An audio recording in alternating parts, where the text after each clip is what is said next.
તંત્રની દબાણ હટાવ ઝુંબેશ હાથ ધરવામાં આવે। શાક માર્કેટ વિસ્તારમાં દબાણ હટાવવામાં આવ્યું। 200 જેટલી લારીઓને તંત્રએ હટાવીને રસ્તો ખુલ્લો કરાવ્યો છે।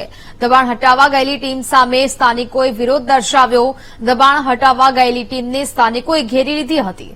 એસ્ટેટ અધિકારી અને તેમની ટીમને મહિલાઓએ ઘેરી લીધી હતી।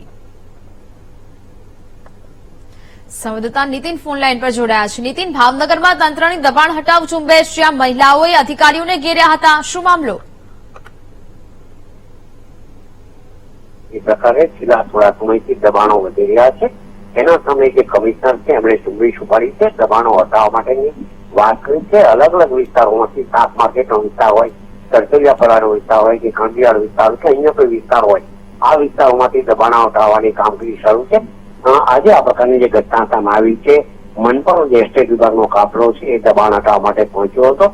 ત્યાં જે મહિલાઓ છે એ આ એસ્ટેટ અધિકારી અને કર્મચારીઓને ઘેરી વળી હતી અને દબાણ ન હટાવવા માટે ભારે ફોર્સ કરવામાં આવ્યો હતો।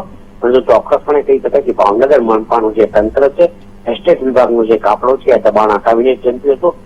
અનેક રસ્તાઓ પણ બંધ થઈ ગયા છે। રસ્તાઓ પણ મનપાના જે એસ્ટેટ વિભાગ છે એમણે ખુલ્લા કરાવ્યા છે। મોટાભાગના જે દબાણો છે એ હટાવ્યા છે। જી બિલકુલ નીતિન, જાણકારી બદલ આભાર।